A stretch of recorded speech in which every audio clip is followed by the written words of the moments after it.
Hey guys, welcome back to our channel. So for today's video, I'm going to teach you how you can easily check stocks in Zoho Books. So first, you may want to head over to books.zoho.com and of course, make sure that you're logged into your account. Next, in the left panel, click on Reports. Now from here, just look for the Inventory section, then click on Inventory Summary. But that feature will depend if you are subscribed to Zoho Books Inventory Plan. If you can see the inventory section in this page, you may want to first subscribe to their inventory plan.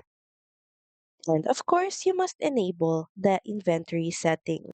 So once you're subscribed to the plan, in the top right corner of your screen, just click on Settings, then search for Preferences,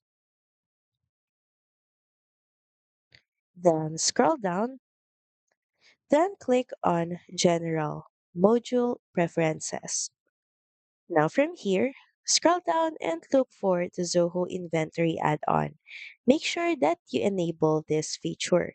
But once again, you can only enable this if you are subscribed to Zoho Books Inventory Plan.